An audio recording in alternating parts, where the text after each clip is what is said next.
Welcome to the 100th episode of the Daily Wellness Podcast. I am humbled and grateful to share this resource with you guys. To celebrate our growing podcast, our awesome listeners, and this milestone, we're going to be giving away a $100 Amazon gift card. Just seemed to make sense. $100, 100 episodes, and it's going to be given away on May 20th. You can enter this giveaway in a couple of different ways, or you can do both of these things and earn 2 entries. First, you can leave us a glowing review on the Apple Podcasts app, or you can subscribe to the YouTube channel because we are officially launching video podcasts on this show as well. So really fun stuff happening. We're really thankful for you guys. I hope you will get entered. Check the show notes for details and the links that you need, and good luck to you. Derek Alessi is my podcast guest on the show today, and it's a really good fit because he's been in the health industry for 30 years, and he shares my passion for helping people make lasting changes. You guys have heard me talk about that quite a bit. Have you ever struggled with making progress in your health journey and then pretty soon after that, regressing back to where you were before or even worse? Making sustainable health changes can definitely be hard. One thing is for sure, though, you need more motivation than a certain pant size or looking good on vacation for those changes to really be lasting. This episode will equip you with the right motivation and the perspective and the mindset that you need for long-term health, but it's also loaded with practical ideas and tips to help you take those actual steps forward. So if you feel like you could use some motivation to prioritize your wellness, this is it. Welcome to the Daily Wellness Podcast. I'm your host, Melissa Meredith. I've led my family on a transformative health journey for over a decade, and now I help other families do the same. This is a place where busy moms can learn about healthy living. I hope that what you learn here helps you feel empowered to take the next step in your family's health journey. Hi, Derek. Thank you so much for joining me on the Daily Wellness Podcast. Hi, Melissa. Great. Thanks for having me on today. Yeah, you have such an incredible story and really message that I think is very relevant for today for people that are at all interested in health and wellness and longevity and things like that. So would you mind sharing your story with us?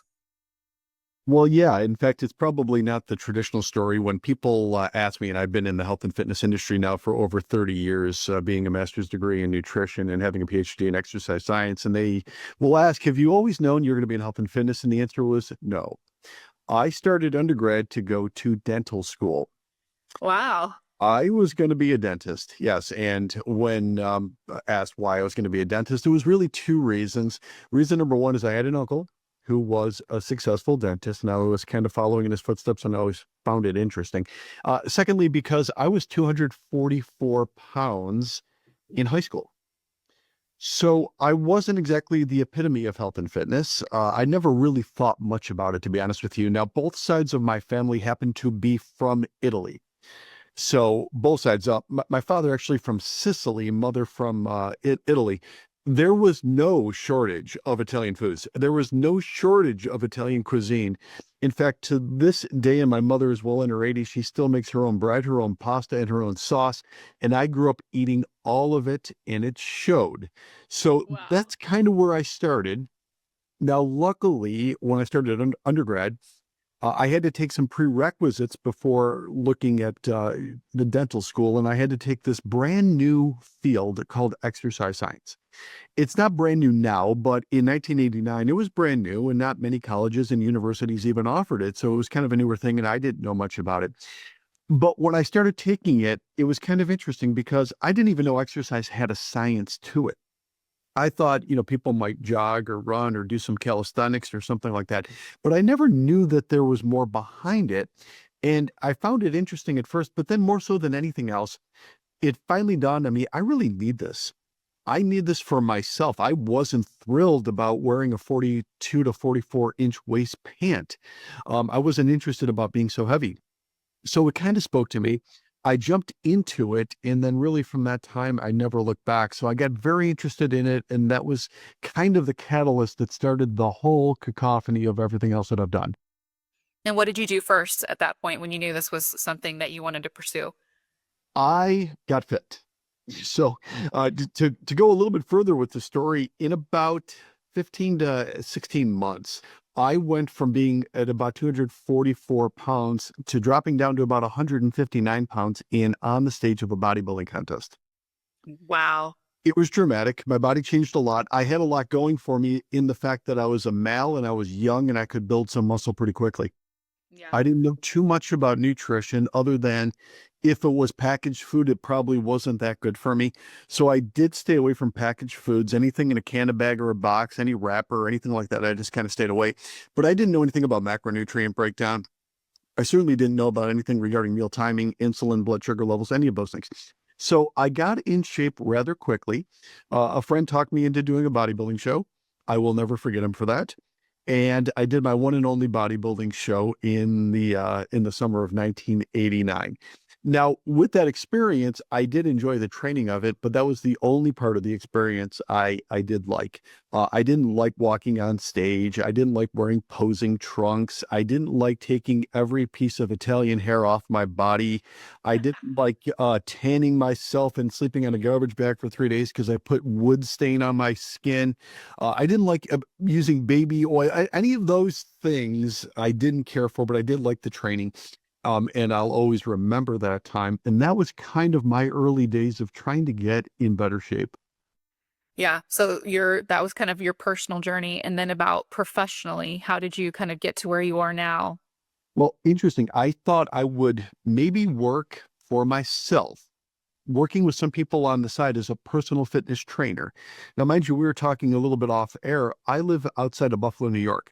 Buffalo, New York, especially in the late 1980s, early 1990s, wasn't exactly the hotbed of physical activity and fitness. I know that probably comes as a surprise to many people thinking that Buffalo was like LA or Miami, but it's really not. So being a personal trainer was a very new thing.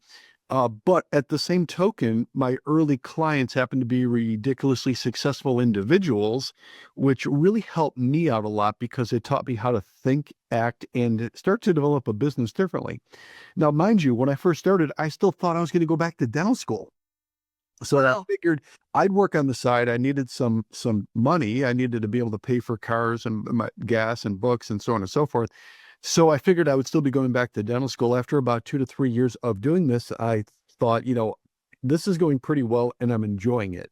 So why don't I just continue and develop a business? So that was the beginning of my clinic, which we've now been, we've crossed the 30-year mark in doing.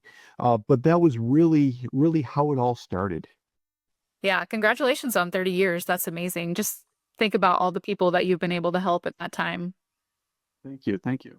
Yeah, that's awesome. So I mean, starting off with a bodybuilding competition in your personal journey of fitness to where you are now, I know you have like a really strong message of, making choices that are sustainable, that I remember watching a reel that you put out around New Year's that was, most people have already quit their New Year's resolutions. Like, what are you going to do about that? And so I know that's a big passion of yours, helping people to make those sustainable choices. What does that look like in your life now? I think for the most part, people seem to get in their own way a lot. So I like to relate fitness and health kind of like school, same type of thing. So ultimately, many people they want to be more fit. They want to lose weight. They want to drop body fat, change their body composition. They want to reduce or eliminate medication. They want to move better, feel better, live longer. They want all the things that we all want. And they've tried many things along the way. But the approach that they've taken along the way is kind of like in school being a poor student and then just trying to cram for exams. Mm. Maybe you can pull it off, maybe you can't, and then eventually you will ascend to a level that you won't be able to pull it off anymore. Where a lot of people do the same thing. They'll jump into fitness and they'll say, hey, it's New Year's resolutions, and they'll do something really, really hard for about 11 days. Yeah, right. There's more than 11 days in a year. Or they'll do something for spring break or before a trip or something like that, but there's no major plan to it. So the approach that I take and the role that I really play in my clients' lives is if in school you wanted to improve your grades for the long run, you didn't want to go from an F to an A and then back to an F again, what you would do is you would really start by first determining that you're going to do what good students do. So the first thing you have to do is to stop thinking of yourself as a bad student cramming. Mhm. Think of yourself more as a good student. And if you do that, you'll start following the habits of what good students do. Good students make all of their classes. Good students do all of their homework. They do their reading. They complete their assignments. And because of it, they get good grades. It's the same thing in health and fitness. If I want to be a health and fitness person, I have to first think that way and then do what health and fitness people do. They're going to make all of their workouts. They're not going to come up with excuses. They're going to do it even when they don't feel 110%. They're going to eat properly. They're going to be diligent and careful with what they're putting in their body. They're going to follow a routine. They're going to make sure they're going to bed at the right time and getting the right quality sleep. They're going to do all of the things that'll help them improve their grades so that they don't have to go up and down and yo-yo so much. And that's the role that I really play. Yeah, I love that. I would like to talk about some of those things that good students do. Before we do that, because your journey included like a lot of weight loss, and I'm sure like a lot of your clients and just people in general, if you're starting to work out more or be more concerned about health, weight is usually like a pretty big like motivating factor, right? People will like, I just feel like I need to lose weight, and so let me kind of start doing some more health and fitness things, right? But have you noticed in your own life, or have you noticed in your clients' lives, like other than losing weight, has there been a benefit for you in pursuing health and wellness? Oh, I think there are so many. They're countless. There are countless. In fact, just this morning, seeing patients come into our clinic, one woman is suffering from terrible dementia, Mm. balance, bone density, muscle mass, the ability to move, freedom, the ability to be able to do things and have a lifestyle. So yeah, weight loss and fitness and gaining some muscle tissue is one end of it, but the benefits are so far consuming. And then also too, when you want to think about things like energy, sleep, vibrancy, being really awake and in tune. Maybe you have kids, maybe you have grandkids, maybe you're taking care of parents. All of those things, you're going to need more of you in order to help more of them. So often people will, I think, hide behind the whole, I don't have enough time because my kids, grandkids, spouse, so on and so forth. But ultimately, they do. They're just not prioritizing themselves. And ultimately, they need to prioritize themselves if they wish to help anybody else too. Yeah, I love that. And I'm so glad that you said that and you've seen that in your clients' lives. I just had spent a few weeks kind of reflecting over the last 20 years of my own life and thinking about the changes that I've made in my health and where I am now compared to where I was 20 years ago. And I could not agree more. Like I have seen tons of benefits just in my body physically, but my mental health is a huge one for me. Like the benefit that paying attention to my health and wellness has had for my mental health, specifically how I view myself and my body, my anxiety and all those kinds of things. I know that it's all interconnected. But that was a kind of a surprising benefit that popped up for me as I reflected over the last 20 years. And so I just wanted to have that top of mind for people as we kind of talk through some of the practical things that they can do to get there, because that's what they have waiting for them, right? All these benefits, not just how you look on the inside and your weight loss, but all of those other benefits as well. So let's kind of go into that. Like, I would like to start with fitness and talk about that a little more specifically. Like, how do you come up with a sustainable fitness plan to get that consistent movement in your life? We're going to go back to school again for that one. So when a person says, where should I jump into fitness? It's the same kind of thing as where should I jump into school? So first and foremost, we're going to look at two things that we would look in fitness the same as school. I first want to see what level somebody is at regarding their exercise experience. So in school, I need to know, am I working with a first grader, fifth grader, 12th grader, graduate school student? Because of course the lessons are going to change based upon who you're working with. Yeah. And fitness is the same way. The second thing is you have to look at limitations. Not every third grader is going to be the same. Some are going to have learning limitations. It may be ADHD, it may be autism spectrum, it may be dyslexia. In fitness, it's mostly orthopedic. Somebody may have arthritis, they might have knee issues, they might have knee replacement issues, shoulder, rotator cuff, low back. All of that is the limitation. So once you look at level and limitation, then you can start crafting the proper workout for them, still making it metabolic so they could help work on improving their muscle tissue and burn more calories. So it's kind of like we wear two hats. The first hat is if I put my physical therapy hat on, I want to make sure that I'm addressing the orthopedic issue so that there is no longer an imbalance between maybe their knees or their muscles causing the pain and the problems that they're having. At the same time, I'm going to put my exercise science hat on and say, there are 639 muscles in the human body. I think we could find out a way to work around it.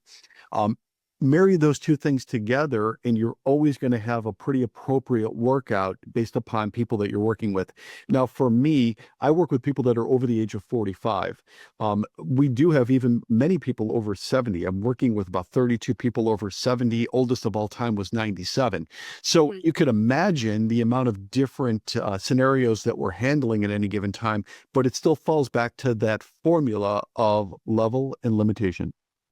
Yeah. Okay. I love that because I think a lot of people hesitate to start any kind of consistent movement routine because of pain that they have, right? And they're worried of further injury or they just don't want to aggravate it and make it worse. So I think working with a professional would be a great option for those people so that they can have someone to help them get better or work around it, like you said. Yeah, and I think a lot of people too is they still get a lot of outdated advice when it comes to dealing with different injuries. So, for example, healthcare is not exactly popular right now in the United States. Nope. Uh, Most people are, in fact, are extremely questioning and suspicious of healthcare, but yet still many people will get the advice is if something hurts, well, just don't do anything. Don't exercise. Make sure you get 19 different tests done. Take drugs, medications, ice, rest, elevation, all these things. Think of this. If you ever want to improve something, in fact, the whole field of physical therapy is getting better, you have to address the injury. Anybody at the highest level, any athlete, any professional would never succumb to bed rest. They wouldn't get better that way. So I don't know why a person may think that something like avoidance and not doing anything is going to lead to any type of improvement because time by itself doesn't necessarily heal all of these injuries. They have to be addressed at some point. I understand it might be uncomfortable. I might understand that it's going to be some hard work. It very well may be, but it's necessary work if you hope to gain your mobility and your lifestyle. Yeah, I love that. It's great advice. And since you are very experienced in nutrition, can you kind of talk to us about that? I'd love to know what it looks like in your own life, how you kind of came to, everybody kind of has a nutrition philosophy, I guess. So if you can kind of share what that is for you personally, and then kind of general advice that you might give people who would like to better their nutrition. Yeah, once again, I think a lot of people heard eat less, move more from that doesn't tell you anything, does it? Eat less, move more. Um, you're right. There are so many different nutritional philosophies, and I'm not going to ever say that one size fits all for everybody because you could accomplish great things even taking different types of approaches. Mhm. But ultimately, when it comes to food, you only have three choices. Every food is either a protein, a dietary fat, or a carbohydrate. Mhm. Now, mind you, between those three, the first two, proteins and dietary fats, are essential. You must take them in or you will die. Carbs, you could live to be 107 and never take another one in again. And at 1000% would not matter. It doesn't mean you have to. It just means if you didn't have them, it wouldn't matter. And before that sounds so questionable, keep this in mind. For the first 2.7 million years of human evolution, we only had two choices, and that was you could fish or hunt. That was it. Agriculture came much, much, much later. So when you break it down that way, you just took the first two groups and you put them in play. So protein, chicken, fish, turkey, beef, pork, eggs, things like that. When it comes to dietary fats, yes, there are different types of fats, but fats are required in order to have a functioning endocrine system, and also too to fuel your brain. So Yep. those two things are completely in play.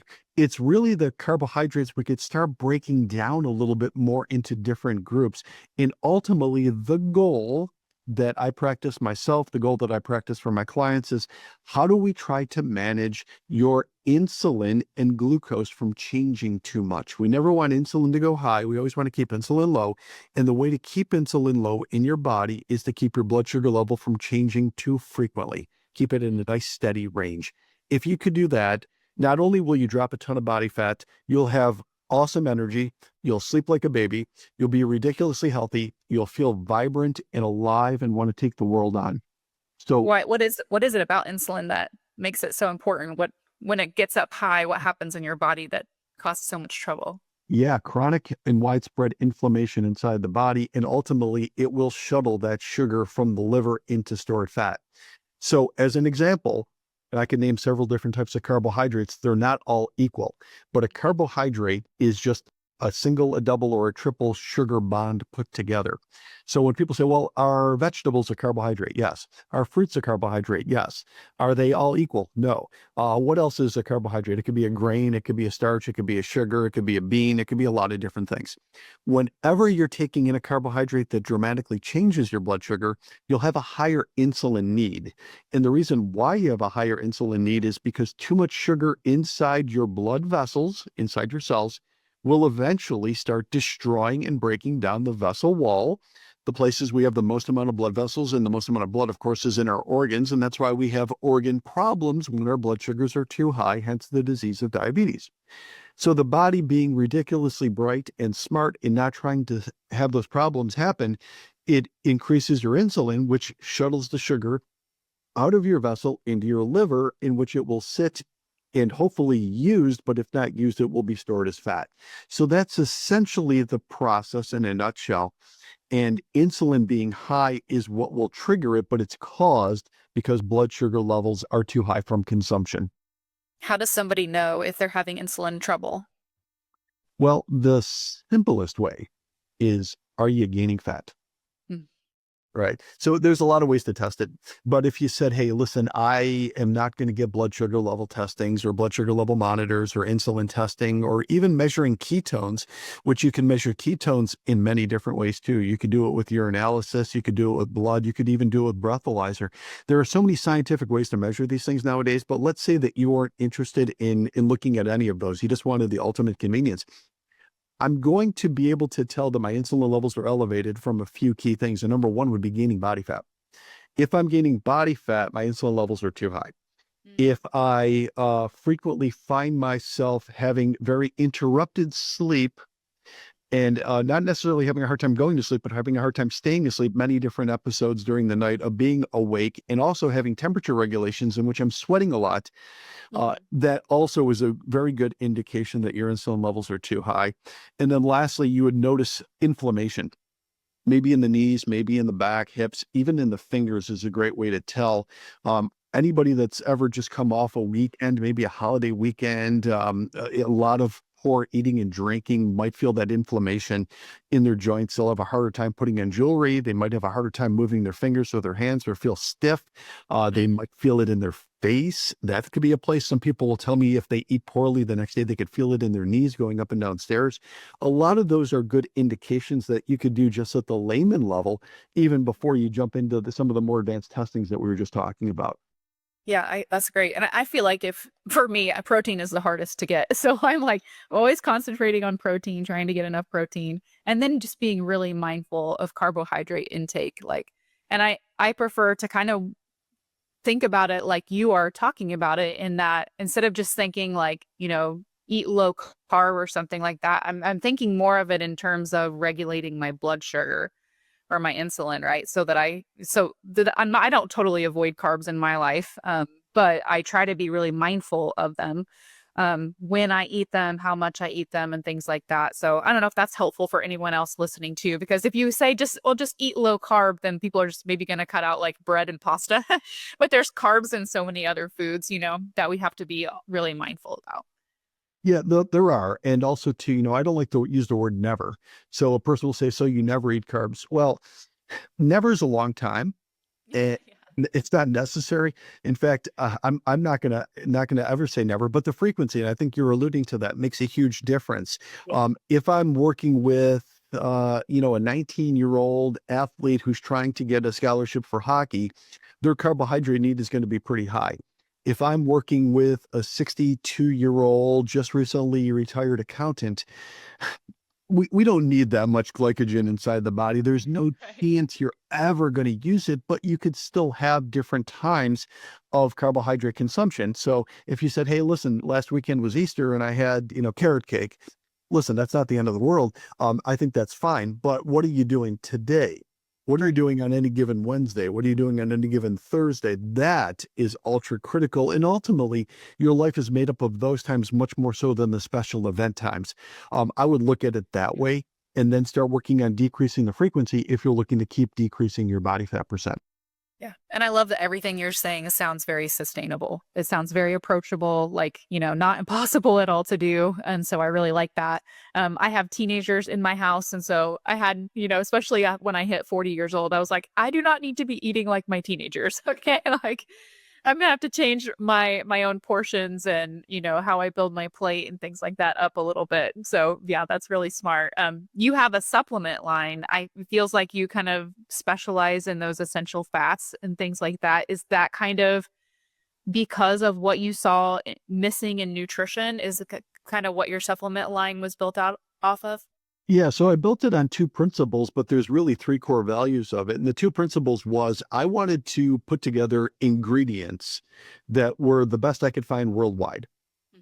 So protein powder is a very big and popular thing that many people take as a supplement, but the amount of different types of protein that you could possibly buy is quite large. So I wanted the highest value I ever could get out of a protein. So we got some New Zealand grass-fed protein.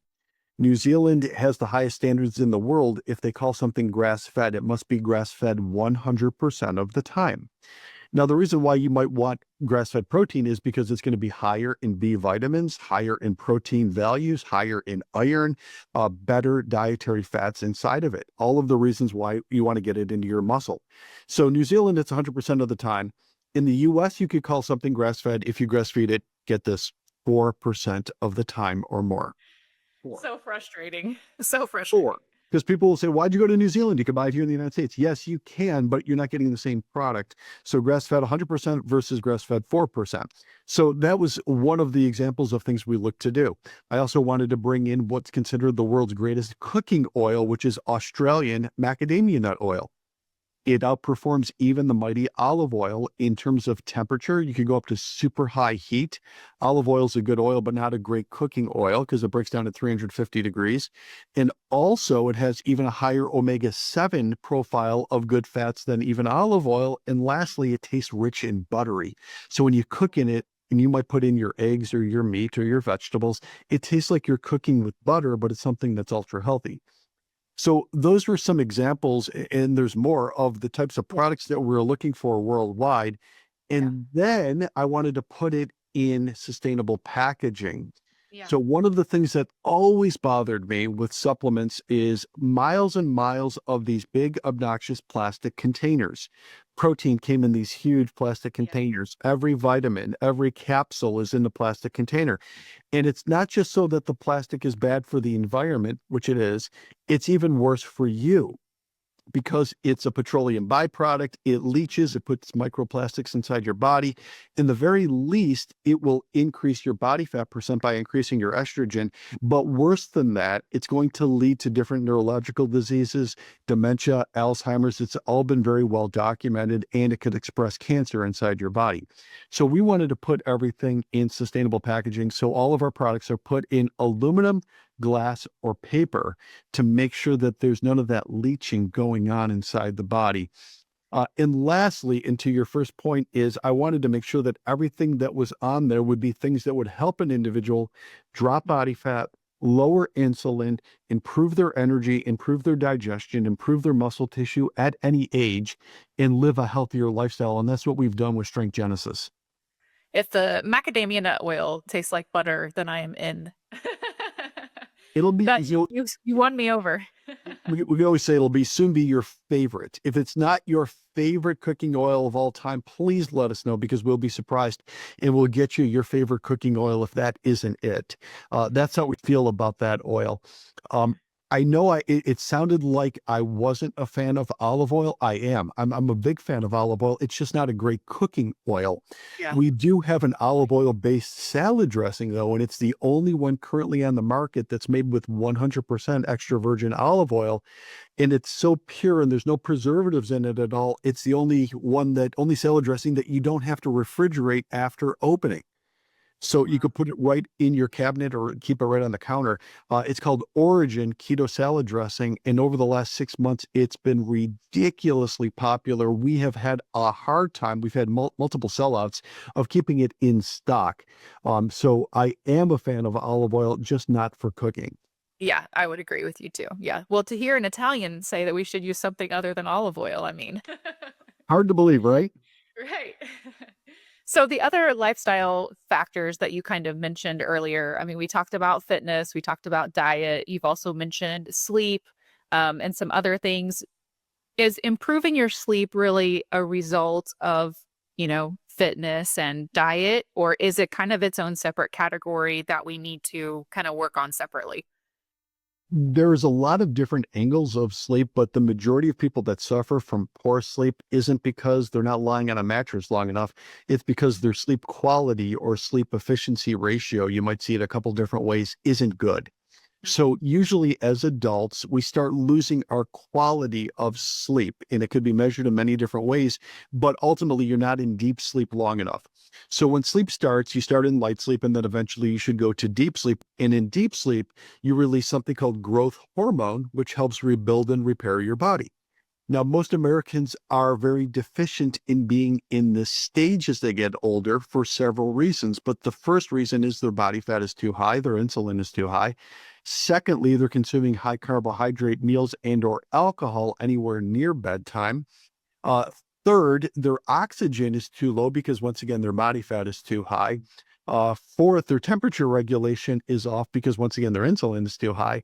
And then lastly, you have broken sleep patterns. You have bad sleep hygiene. You're not waking up and going to bed at the same time all the time.